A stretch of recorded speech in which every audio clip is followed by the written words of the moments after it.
Thank you very much and welcome back. It's 2 o'clock. I'm super excited for this session.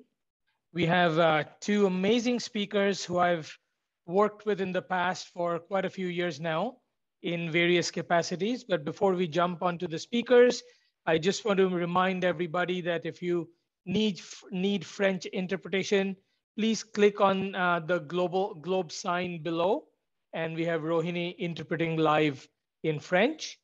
And for any questions for our speakers or on this topic, please mention in the chat. And some of our team members are monitoring the chat, and we can certainly ask the questions for you.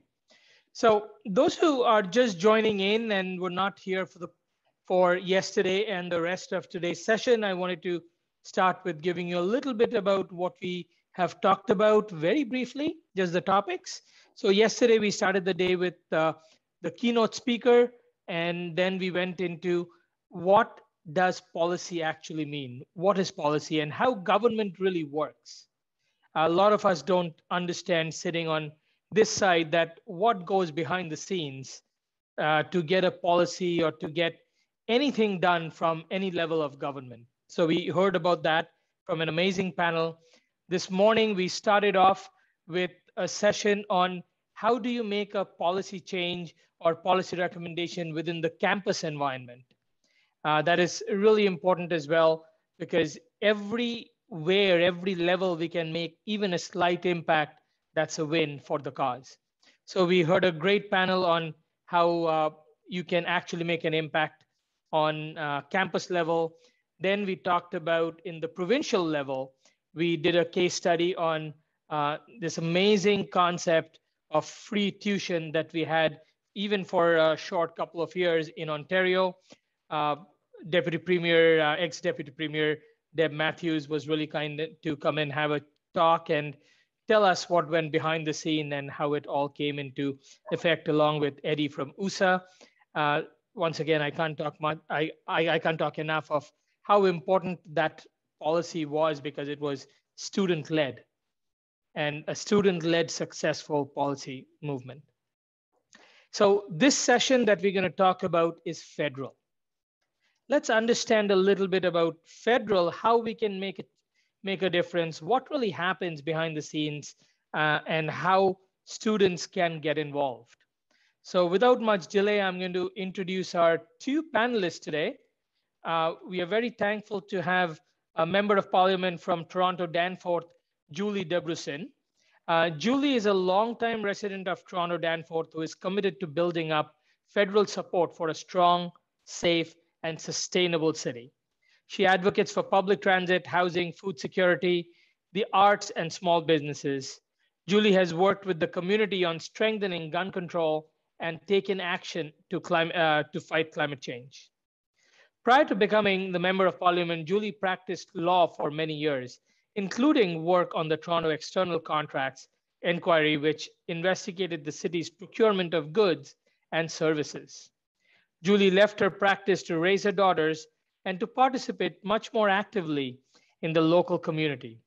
She soon became known as a strong community leader, which earned her the Queen's Diamond Jubilee Award for community service in 2013.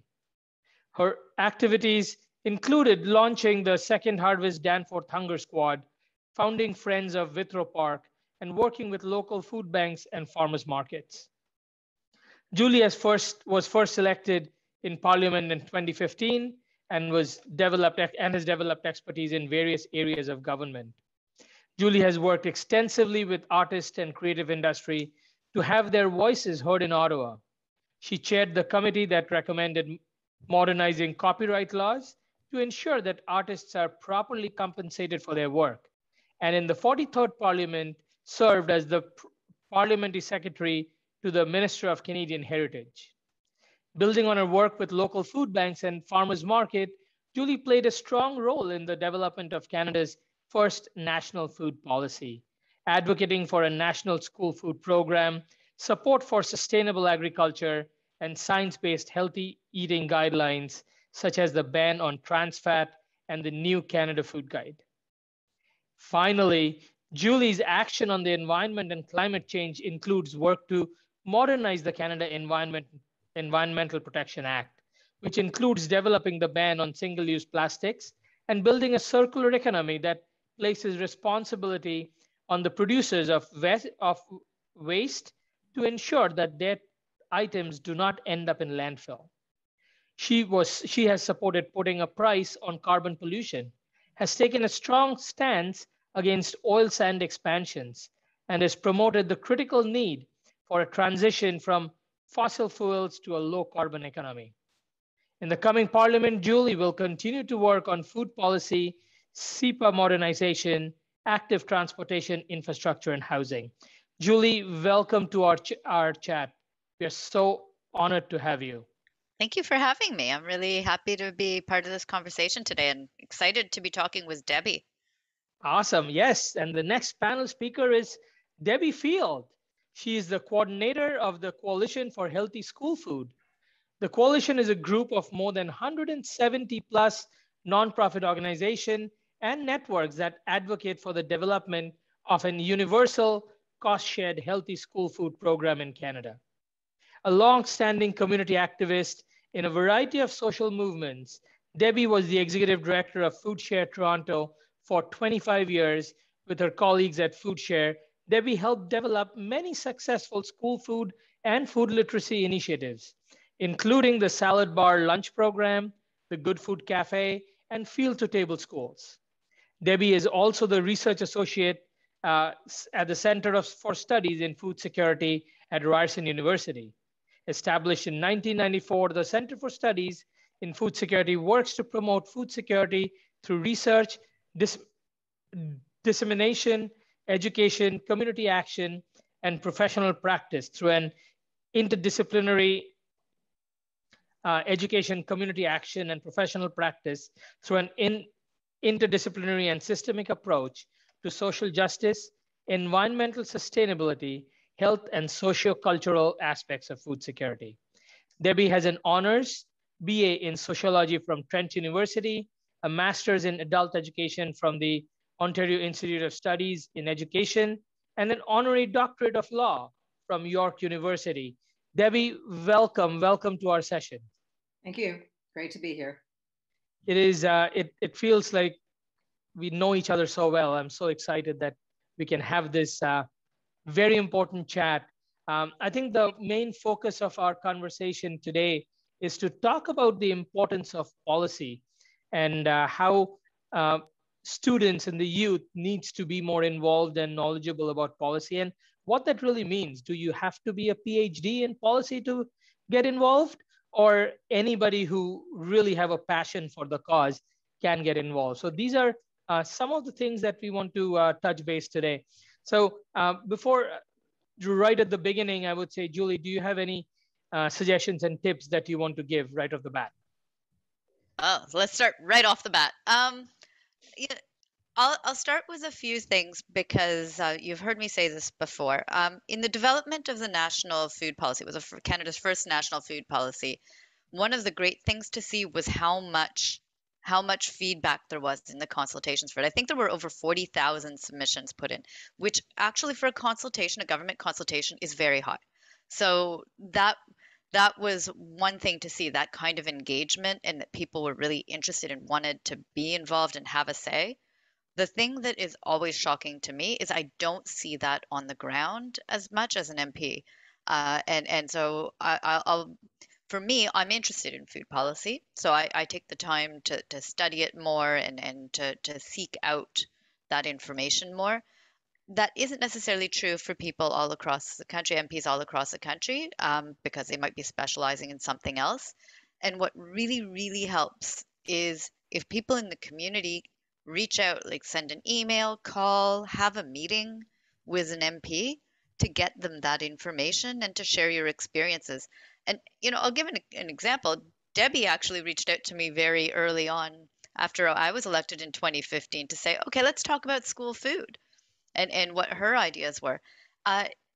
It has an impact. And I think people sometimes underestimate how much it has an impact for people in the community to reach out to their own MPs and to share this information. That's very, I still remember that day, Debbie, when you reached out to Julie. It was really early in Julie's term. So thank you for doing that. And that's what we see a lot that's happening now, is a result of that reaching out. So from this, what I'm gaining from the student for the students is don't be afraid. Don't be afraid, don't be ashamed to reach out to your elected official. And we heard that in our previous sessions today as well. So that was my key takeaway. Debbie, you have been on the ground level for many different policy advocacy strategies, such as the healthy school food that you're proposing and you're working on. I was wondering if you could elaborate a bit more on that and where you are in that process. Well, the good news is that after Canada being behind the rest of the world, through our grassroots work, through the great work that Julie and a couple other really visionary MPs, it looks like we may actually in March 2022 get a $200 million investment of the first $1 billion to launch a national school food program, a Canada-wide program. And I guess what I really want to say to all of you on the call is that you have tremendous power and much more power than you realize constantly. And, you know, I have actually been a student activist since time I was quite young, even in primary school, but certainly by the time I was in high school, I was doing stuff all the time. And what I think is amazing is how undervalued the grassroots movements are. I'm sure you're all aware right now in these COPS meetings, you know, Greta, and there are young people from Toronto who participated in what is the largest demonstration that has happened around the environmental meetings. And I think that actually a lifetime of activism is a great way to live your lives. And it's certainly, you don't need a PhD, you need the opposite. PhD, unfortunately, for those of you who are working on your PhDs, probably slow down your activism because sometimes you think you have to say it just the right way. So don't worry about that part, you know, look into your heart. And you have heard over the course of these 2 days, so much of what's wrong and so much of what needs to be fixed. And you can do it, and you can do it alone, you can do it together. Actually, you can't do any of it alone. You do it all as parts of groups of people, but you can take action by yourselves to do things. In our case, what was very interesting is we had a group of about 30 organizations. When we started, we came together, and Food Chair, where you heard I worked, and Suman is on the board of Food Chair. So we were involved in school food programs. I was already a practitioner, both as a parent activist and as a local activist here in the city of Toronto. So we were already doing a lot of stuff, but we didn't have a national voice, and we needed a national voice, and that was important. So yes, grassroots is important, but just anarchistic action without any consolidation is difficult. So what the coalition has been able to do is create this bigger and bigger growing network, now 170 plus organizations, and we were able, I think, to make a compelling case to policymakers.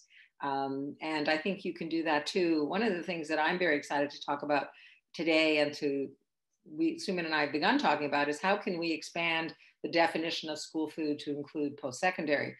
Because in my time at Ryerson, I really noticed how food insecure everybody on the whole campus is.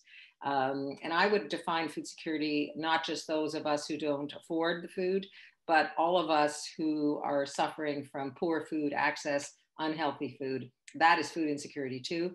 And the fact that we build these billions and billions of dollars of infrastructure called universities and expect people to learn without providing adequate food access is literally throwing the money down the drain.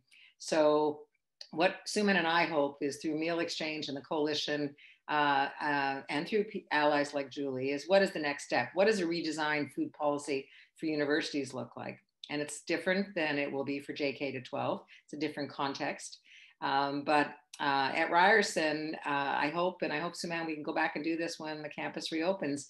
You know, food service, I believe, should sell fruit and vegetables at wholesale prices and a bowl of soup. At Ryerson, often at universities, a random group of students will make sandwiches and sit in the hallway and serve each other students because students were not able to concentrate and were failing exams because they were hungry. I mean, what's the point of the whole place if that's going on, right? It's just crazy. For those of you who know Ryerson, there's a big Starbucks on the first floor of this great student center. I think that should be a student-run cafe selling, soup that students make at $1 a serving, selling banana and apple at $0.25 or whatever the cost is. I think we should have good food markets and gardens throughout the whole of Ryerson and throughout all campuses. And I think actually that Meal Exchange is really poised for that kind of grassroots change in all your campuses. If I can jump in just on the university food thing, but actually I think it matters as when we're talking about the design of school food programs as a whole. I'll also say taking into account the different ways people eat, and so being largely plant-based myself, I'll also say I have a university student in my family in residence, really hard to eat. And so that's the other piece, is respecting people's different traditions and food choices, because there are also religiously a lot of reasons why people might not be eating meat and wanting that in their meals. Anyway, it's another topic, but I think that it goes to how complex it can be when we're setting standards for these policies. And also with what I heard just as I was coming into the session from the last session, without me, no programming, without the voice of students, no solutions, without the voice of children. In fact, grade 3 students need to be involved in helping select menus and choice, or the whole thing will backfire. The coalition's been doing this really interesting series from around the world where we're trying to learn from other countries. And Scotland in particular, but also Denmark, we're very disheartening because we've got these great, well-funded, top-down programs where the kids don't want to eat, particularly the high school students don't want to participate because they're not engaged in any choice. They're not necessarily culturally appropriate. They haven't sorted out at all plant-based diet. They're not thinking, they're running them like big industrial kitchens. And, Suman has done a lot of great work when he was at U of T trying to rethink, what do we serve? I don't think it has to be a sophisticated, big industrial kitchen. I think it needs to be one meal of the day, a vegetarian option, a vegan option, culturally appropriate, whole bunch of stuff. So engaging the voice of all of those who participate is crucial. It is so interesting you bring that up, Debbie. We did a lot of research globally on post-secondary policies, food policies. And one of my favorite is in Finland, where they have one meal in every campus, post-secondary campus, for €1, which is a healthy local meal for €1, so everybody can afford. And in a lot of cases, it's run by the food service provider or the student union. But it is doable. They've been doing this for over 30 years. So there are some amazing stories, and we're going to talk about that in the next session with the students. But so this is really fascinating. And so my next question, Julie, to you is, before getting elected, was there any particular policy that you were very passionate about or got involved in? When it came to foods, it was more about local food systems, and so I'll say a lot of my focus was on sustainability, sustainable agriculture, and urban agriculture, and how do we build better connections between people who live in cities and where our food comes from. So that was a lot of the type of work that I was doing, working with our local farmers markets and trying to build these connections. And even, one of the things that was really popular and a really great way to bring people together is we would organize something called Stone Soup, where we would invite people from the community we had a big fire pit, and we had big pot, and people would bring their vegetables. It was all vegetables. And we would make a giant soup together and tell stories and then share the soup together in the community. And it's just a great example of how we can all, pull together and be able to use food as a way to build stronger community. That's amazing. And Debbie, a similar question to you. Just a few years ago, before even you started working in FoodShare, it's not that you had a career plan to work in FoodShare. I love hearing that story on how you started and how you got to it and how you are here now, that journey in short. I want a student to understand that it can start from anywhere. Well, there was a big crisis around school food because kids were coming to school hungry in Toronto. And Jack Layton, who many of you might know his name, was our beloved leader of the NDP. But before that, he was a city councillor. And with a guy named Dale Martin, they were working in the downtown core. I was the assistant to Dale Martin. We were trying to sort out what we were going to do. So we were stuck. So this is a good example of being stuck at a policy level and where grassroots comes in. Meanwhile, my son Joe, who was 6, going into a grade 1 from childcare, said to me, I said, what are you going to have for lunch? And he said, I want a salami sandwich and a bag of chips and a pop. And this was a bit of a shock to me because Joe had been in the Ferncliff Daycare Center, and Joe was never a picky eater. He was not particularly that keen on pop or potato chips. He would eat squash soup. And I said, well, why? And he said, well, because that's what the lunch lady served. So the lunch program at Fern Avenue Public School in 1991 was a volunteer, a parent named Sandy, who served hot dogs, slices of pizza, and no-name pop, all for a loonie. She didn't make change. And that was the program in a full industrial kitchen in this basement. So I thought, well, this doesn't make any sense. I had grown up in a poor house in New York City. I participated in a free subsidized hot lunch program in New York. So I knew that other places in the world did not have this problem. They would have meal programs. So I went to the principal and I said, can we do something here? And he said, go away. Sandy, the kids won't eat healthy food. Sandy doesn't know how to serve healthy food. And if I tell my teachers there's one more thing they have to do, they'll shoot me. So meanwhile, we had a crisis. And that's the other big point in all of this for you as organizers. There's always got to be a crisis or a change, because otherwise things just keep going on as normal. So in the old Metro, they used to fund a full-time cook at a childcare center if you had 70 kids. And they decided in their wisdom, bureaucratically, in a neoliberal moment, to raise it to 80. So Maggie, who's this great cook who knew how to make food that the kids at the childcare center would eat, was about to lose her job. And we would have had to just privatize it to a terrible external caterer. And I went to the principal and I said, why don't we hire Maggie for 3 hours a day for the school food program? And why don't she could work at the childcare center. We did. Took some complex organizing, how to create a committee. That's my other lesson to you. You've got to have multi-stakeholder work, because if I had just a parent, I could have knocked my head bloody and it wouldn't have changed. But we got some parents, we got some teachers. The gym teacher was a big ally of ours. He believed in healthy eating. And then I went and I made my deputation at the old city of Toronto. And I think this is what Suman wanted to hear. And as a parent, I said to the old city of Toronto politicians, we need money. And they gave us $180,000 in 1991. There was no jurisdictional reason for them to fund a school food program.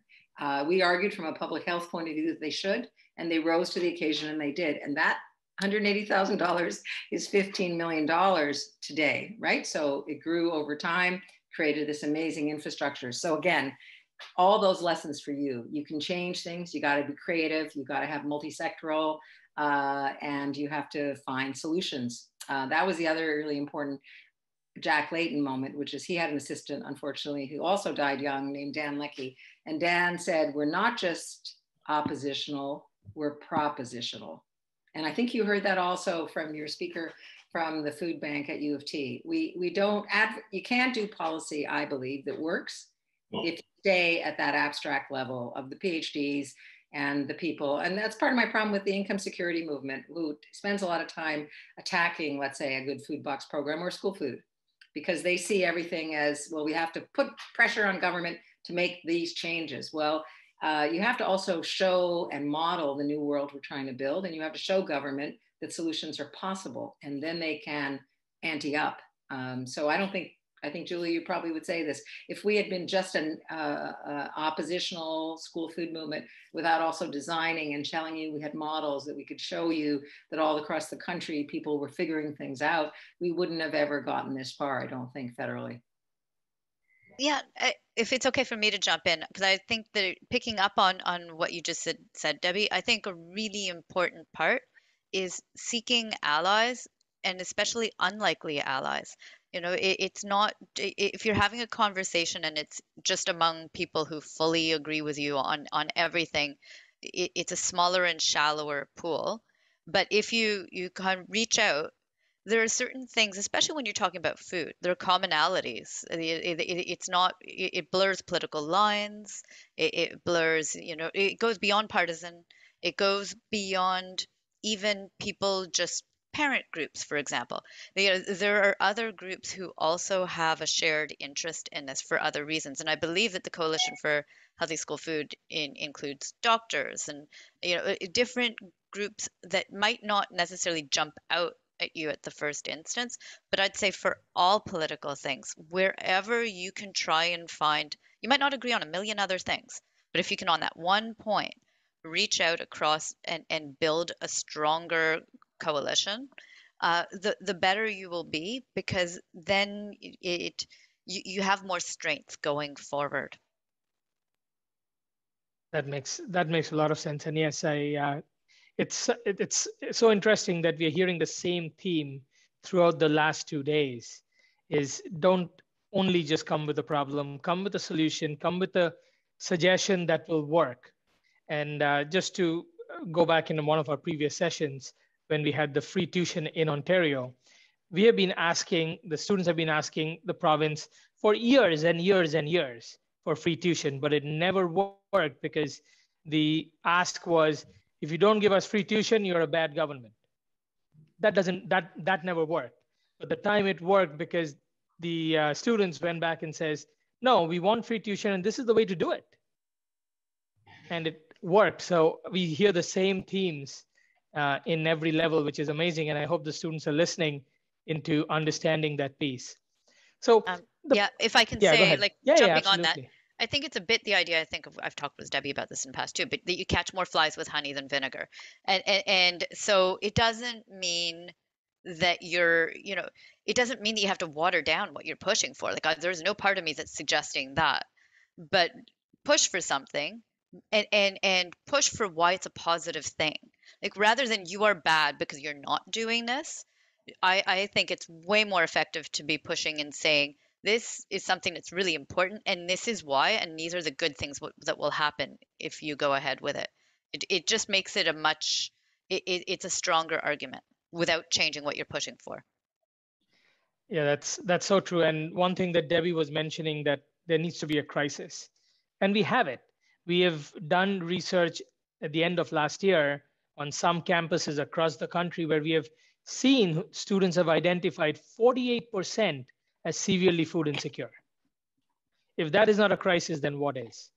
So certainly it is there. Sorry, Debbie, did you have? Yeah, but I also think that it's about creating bite-sized solutions too. We almost said that, and you just said it a second ago. I mean, one of them, I've been an anti-poverty activist for my whole life, but one of the things I think is a real mistake on food insecurity campaigning is we twin the long-term income security solutions, which are very complex, with the immediate problem. And we create a division between either emergency food banks or long-term income security changes, when in fact, I think there's all kinds of things in the middle. And particularly on campuses, I think there's all kinds of things on the middle. So, if you go to an administration, let's go back to that example at Ryerson or any of the universities that are described here. You go to the president of Ryerson and you say to him, 56% of Ryerson students are food insecure. Well, the big problem there is 56% of Ryerson students don't have enough money, as you heard, and we know this is only going to get worse. What can even the president of a university do about that? Well, he can have an opinion, he can be an advocate, that's all good. But there are things like opening up rooms where there are microwaves and fridges so people can bring food from home, opening up in the kitchens.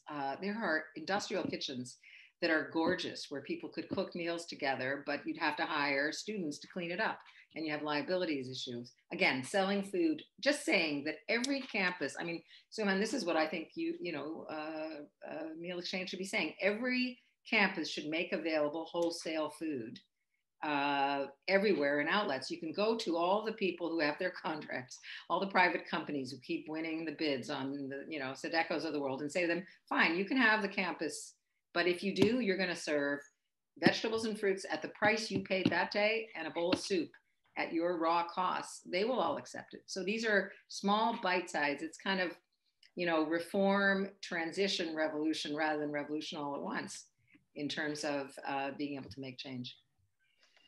It's so refreshing to hear that, Devi. And it is so true. Where there is a will, there is a way. And I'm sure we can make that. So now I'm going to just shift the conversation slightly on the national food policy that I know both of you have worked on extensively. So where are we in that process right now? And how did we get there? Right. If Julie? I can jump in Yeah. on the national food policy itself. So parts of it are actually, I did a little review to try and check in to see where we were at as to how many pieces were rolling forward. And in fact, more was happening when you kind of break it down than I would have thought. There are spaces for more work. But one of the most important pieces, as far as a structural piece going forward, is the food policy advisory committee, which has met a couple of times and which is working on, when we're talking about national school food, they're actually working on developing guidelines for what should procurement look like, what should the design, what should the food literacy piece look like. So they're an advisory group that's feeding in, and they're supposed to be, they say, like that they're actually wishing to liaise with stakeholder groups and different community groups. And so this is a good place to also, if there are groups, universities, student groups, a good place for them to put up their hands to use this advisory committee as a way to help advocate for it, even if it's not in the first stage of what we're putting out right now as a next stage. Another part, and I've seen it locally here in my own community have impact, was a local food infrastructure fund. So it has helped some of my community organizations build, commercial kitchens that they can use to bring people together to make meals. They've been teaching people how to can and how to make different foods that are less expensive and sharing them. So that's good. It's also helped with food banks to build to buy freezers, that kind of thing. From a northern policy, there's been investments in harvesting, like for northern communities, and particularly in Nunavut. I've seen a number of programs rolling out to help with harvesting. So there are those. I mean, I'm kind of doing a high level, but there are pieces that are rolling out. What I like is when we saw the National School Food Program in the food policy in 2019, it was very much like, yay, but there's no money. So it was great because we had passed a hurdle of having it recognized as something that the federal government could do, but we didn't have the money associated with it. Now in the platform, it was a commitment to significant funding towards it. And there's also the Food Advisory Committee that's feeding in, I shouldn't use that word, not meaning any puns there, but that's also working on it to put it together. So you can see how everything's slowly coming together on that piece. And I think that that's where we can see things coalescing on food policy. There are a lot of other parts about, the food guide and everything too, but I would be here for a while if I was starting to go down all those little rabbit holes. Certainly. Debbie?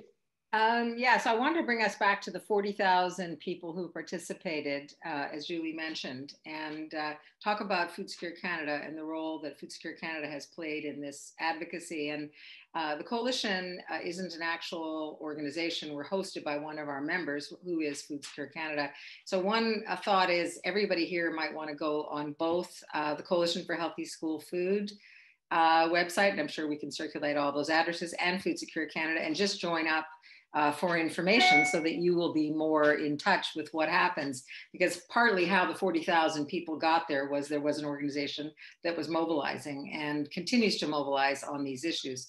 So about 20 years ago, some of us got together and formed Food Secure Canada. And one of the things we asked for in those early years was a national food policy council, because we had seen from Brazil and some countries in Europe that of having a food policy council could be one of these intersectoral ways of fixing problems. So it is great, and it's great that the commitment was actualized.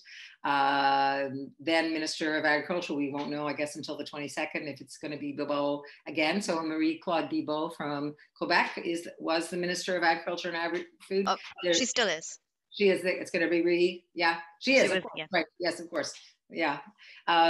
So that means that this committee will still continue to report to her and could do these kinds of solutions. Now I think it's time to add some more to it. And for me, a really important piece is a minister responsible for food security, because we don't actually have anybody who sits at the cabinet table who is responsible in that way. And agriculture and agri-food is one thing, but that tends to be more export, looking at the local economy. That, of course, is a very important component. But if we're looking at all the issues that we're talking about here, who is responsible? Well, the Minister of perhaps Families, Children and Social Development, perhaps the Minister of Health. But what we can see from around the world is progressive countries do need to have a different concept. And I think COVID and actually the global problems in the world make that more important. So for decades, I used to say, what would happen if for whatever reason, the border between Mexico and the United States closed, the border between the United States and Canada closed? And of course, that was before Trump, before COVID. We couldn't even imagine all the different reasons why that border could close. But do we have enough food for everybody in Canada to eat today if our borders were closed? Clearly no. And again, another thing that I like to say is neither Justin Trudeau or any other leader gets up in the morning and looks at the food in his country or her country in the same way that a woman looks at what's in her fridge at night in terms of how we're going to eat the next day. So even during all of this, I mean, I think actually the Minister of Preparedness, I think that in fact there was some talks about food security, but there's a whole new conversation now about food security. We're back to World War II food security or food insecurity. Do we have enough food in Canada? And that's where I think the more radical food policy stuff could now come, Julie, to really think it through now. What does that mean? What do we have to encourage in terms of growing enough of our own food and having enough processing plants, that we no longer process tomatoes in Ontario, except a couple small social enterprises in downtown Toronto, but the big plants are gone, right? How do we build for the future to have a food secure country? And I think that's the big direction for the Food Policy Council, for the food policy now. And I don't disagree, by the way, that how do you break past the silos? I was interested, we now have a Minister of Housing, which is breaking away a piece from family, children, social development as a ministry. So you have that. We also now have a Minister of Mental Health and Addictions. So that's pulled out from the health, to have a more detailed and drilled down approach. So there's certainly the opening. And I always see things as, we take one step forward, we mark it. We've made a lot of progress over 6 years, truly, from where we started, having that advisory group, having a food policy, having the commitment to a national school food program, like those are all steps forward. What's the next step? And I think it's really good to always think about what's the next step forward, because otherwise you might get bogged down and stop pushing. And then I don't think that we ever should stop pushing. So it is good to kind of keep our minds on that step forward. I think the other victory that I want to call out in this last election platform that I think everybody on this call would be supportive to are two other things that the Liberals have committed to, which are very good, which is front of package labeling and banning junk food advertising to kids. Now, those have been very contentious issues because a lot of private sector companies put a lot of pressure on the government for a long time to not do it when it's obvious that they're good. These are good ideas. Like we know we have a terrible crisis facing our children right now in terms of media and, fast food and all, and COVID has made all of this worse. So those are good things. And that's another good example of things that you all, I think, should pay attention to as people who probably care about these issues. I think that's a great idea. Next stop will be Minister Bill Blair's office with this. But can I jump in though? Because, yes. I think it's good. And thank you for highlighting parts that were in the platform. But They were in a platform. Now they need to be priorities, right? So I think that it's amazing. I work hard to get these things in there, but the next piece of hustle, we can't say it's not done yet. It Oh. was in the platform, it's a commitment. And if we're looking at a to-do list of, what are the things that we can push for, what are the low-hanging fruit, then going through the platform is a great way to be like, okay, this is already on the list, and now I'm going to reach out to my local MP. I'm going to reach out to people, and if I can say, reach out to the minister you want to too, but always copy your local MP. Always copy your local MP so that they know too what you're trying to push for. But look at that list and make sure that it doesn't fall towards the bottom of the to-do list. So that for me isn't, then you can push for other things too. But this is your easy list. It's already on a commitment. You just need to make sure that it gets done. Yeah. So why don't we say then if option one for everybody today is make sure you're on the mailing list of both the Coalition for Healthy School Food and Food Secure Canada. Option two is get in the habit of sending at least emails or maybe social media on issues you care about. Mark Holland, who is currently the House Leader, I guess, is that his title? Yep. House Leader, yeah. Yeah, Yep. was somebody who used to work at Heart and Stroke, used to be a vice president of Heart and Stroke Foundation. And he gave us a workshop, I think in the early, I don't know, it was probably, 10, 11 years ago, after he was first elected and then he was defeated and then he was reelected. And he used to say 10 emails or 10 letters on something was unusual and it would get at least a blip. And Julie's often pointed out that even though she's such an advocate on food policy and school food, she rarely gets 10 letters on one thing on anything. So again, you doing that is very important. So doing that, and you're not doing something wrong or hassling them. This is okay. This is what democracy is about. The third thing is you can ask for meetings with their assistants rather than the MPs themselves. And that's at the constituency level, something that is a little more possible for you. And so you can try that, right? So you can reach out to the assistant to an MP, an MPP, a city councillor, and say, I just want to see if I can meet with you for 15 minutes because I have something I'm really worried about, food insecurity on the campus or whatever the issues are that you're thinking about. That makes every sense. So you said a couple of things that brings me back about the mandate letters. And I want to take especially to Debbie, because I think we were both in Montreal that year at the conference, and Mark Holland was there speaking to us. And we first heard that food policy has gone on a mandate letter. Can you tell us a little bit about that journey and what was that feeling? Because I know you were so active in that.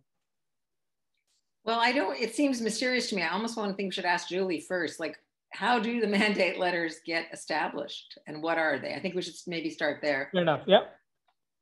So yeah, for anyone who doesn't know about mandate letters, because golly, I find that's the other problem, and don't ever be intimidated by it because I certainly can be myself, is that people start talking about with acronyms or with words that if you're not immersed in it, you don't necessarily know. I find I spend a lot of time in meetings asking people to explain acronyms to me.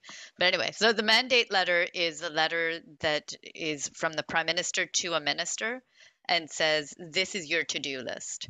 And there may be different words like within 100 days or, this spring or immediately. Like there are different words that might help understand how much on the to-do list is, but the minister's work is judged, for lack of a better word, by how well they get down through their mandate letter. And how that comes to be, it is through the prime minister as their task list that he or she, in this case, he will give to the minister. But certainly, if there is more noise that an issue is a top priority, then it's more likely to have a descriptor word that might make it a higher priority. And by the way, that's not just for the minister, it's also for the department that's reviewing it, because the department that works with a minister will see that something is at the top of that mandate letter and is a key priority and know that they too are organizing themselves to address that at the top of the list. So we have begun to write letters to the incoming Prime Minister always to say, we hope you will put school food in a mandate letter. So that's been a process. We've never seen it yet. So this is going to be an interesting moment in a couple of weeks.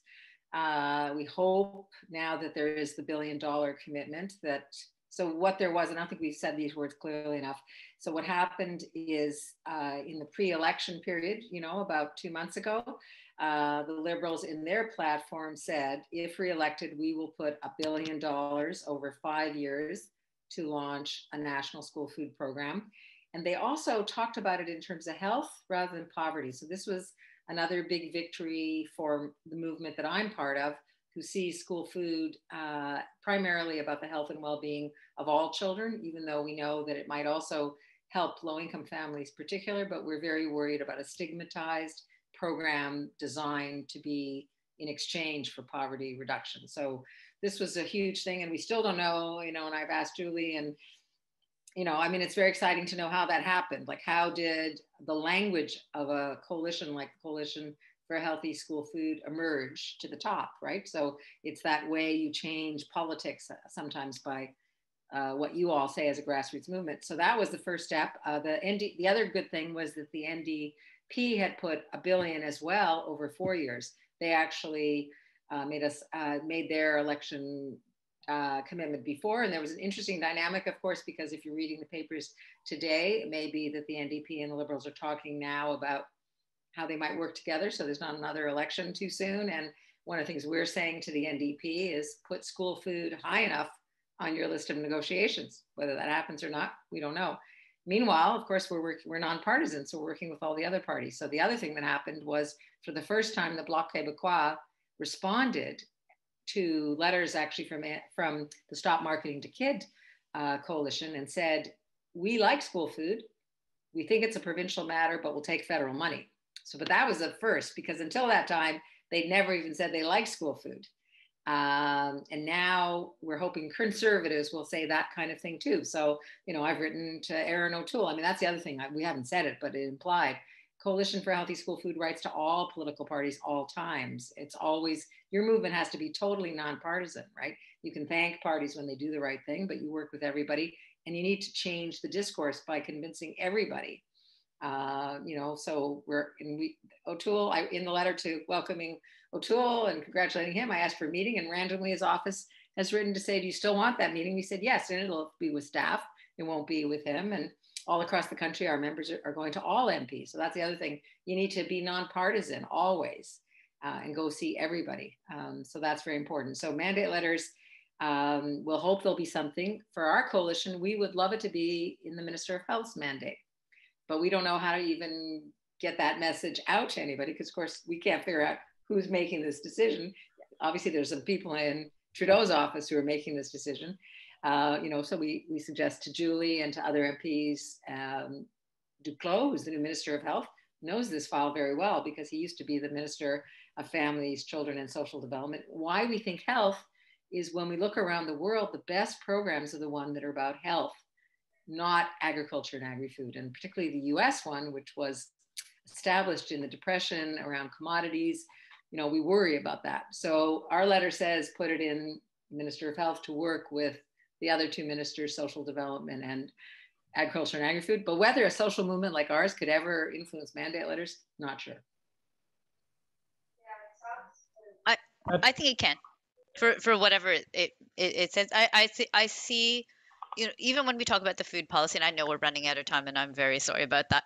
But when you look at the food policy, all of the consultations that we had, I believe, for example, one of the policy priorities had been helping Canadians access affordable food or affordable healthy food. Like, there was the wording, and through consultations, stakeholders kept on saying it's not the affordable piece.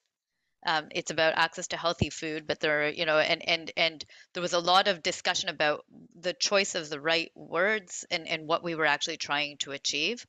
And ultimately that did find its way into the way that the policy was developed. So I do think that having people who point out what are the challenges with the choice of certain words or locations. It could be, for example, for this, that even if it's still with Minister Bibo as agriculture, that it could be sometimes a mandate letter says work with the Minister of Health to put it in place. Like it can have it, but it does have an impact, and people do listen because sometimes there are assumptions, and someone breaks through the assumption, and you suddenly realize, wait a second, that's a good point. Maybe we should be doing this differently. Yes, and Awesome. one of our biggest victories, again, I don't know at the time, is the health guide in Canada. So it's something, again, that was very movement based. We used to have a health guide, food guide, that used to have a glass of milk and meat in every meal. And health advocates about 6 or 7 years ago said, this is crazy. We know enough about the science now to know that we don't need to drink a glass of milk with every meal, and one protein's enough, and a glass of water is the healthiest thing. And so the movement, us kind of people, Food Secure Canada, all health charities, said, firewall the committee that's going to discuss the new food guide. Don't let industry have a full vote at the table. And then we get this, what is the best food guide. If you haven't seen it, I mean, it's got problems, and Suman's pointed out that it's a bit deaf. Culturally appropriate food isn't as clear as it could be, and Indigenous people have criticized it, but more or less a plate that is half vegetables and fruit, protein of choice, a quarter carbohydrates, and a glass of water instead of a glass of milk. So just like the Brazil food guide, the best in the world. Now, that's amazing. Thank you. I think we are out of time, but I just want to tackle a couple of questions that came from the students, and I think they'll really appreciate the responses coming from you. So one of them is the National School Food Program still under consultation? And so what does that mean for transforming to provincial policies, and where do post-secondary students fit within that? So first, the bad news. Nobody's talking about post-secondary students at all. So all of us are just talking as a first step right now to have JK to 12. What Suman and Meal Exchange before Suman have always been members, or for a couple of years have been members of the coalition. So all of your opinions on this are important. And we've talked about creating inside our Coalition for Healthy School Food a post-secondary committee that could begin to at least talk about what this would look like. But right now, it's not there. In terms of consultations, you've raised a really big and important issue that we haven't really addressed, which is schools are under the provincial and territorial jurisdiction, except for Indigenous children in Indigenous communities, where that's 100% federal responsibility. And one big issue, and it relates to another question in the chat, that Julie, I know it's hard to know how you can sort this out, but our coalition is really recommending that the government has to negotiate another whole separate pot of money and a whole separate process with Indigenous schools, Indigenous communities, especially with what's happened around residential schools. So this is not like whatever, the 200 millions cannot deal with that issue, which is a different whole set of issues, we think. And also, the money will flow to provinces who will probably spend it in their own systems, right? So that's where we are right now, very confused about national standards or federal standards or not, because none of us want to see is school food being held up the way childcare was for probably 20 years as things got negotiated between the provinces and territories. So how can we maybe let the provinces say to the federal government, we have these standards, we like it, we'll live with them. You give us the money and we'll live within them, because we don't want, let's say, Ontario to get the money and just serve anything it wanted. Now, the good news is that every province and territory has probably guidelines which says they'll live with at least the food guide. But this question is big, complicated for us in the next couple of months. Yeah, although if I can use the example of childcare right now, with the National Childcare Plan that's been rolling out, the way that it's rolled out, I guess we're at 8 provinces and territories that have signed on to the childcare agreement, which has been that different provinces will get, different agreements in place. Quebec has a very different system, for example, but in each case there are certain guidelines as to where the expectation is about how the money would be spent, and it has worked. So the amount of money that's being put forward for school food is healthy enough that I expect there's a real way to be able to get those agreements rolling. But what I'm like is the fact that the advisory committee is thinking about what are some guidelines we can put in place about procurement and about the food literacy pieces. Like, what are the types of things that we would want in those agreements?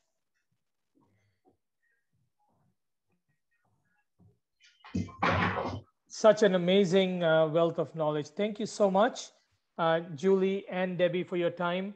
I'm sure we're going to keep bugging you because I know you, both of you, are a huge champion for food security and understand the need for post-secondary food, betterment of post-secondary food, may be with different avenues. So we consider you to be our ally, and we can completely keep bugging you about these issues. Thank you once again to take time from your Saturday and come and join us. Students and all other participants, we're going to take a quick 5-minute break and then come back for our last session for next steps. Thank you all. Take a quick break and see you in 5 minutes.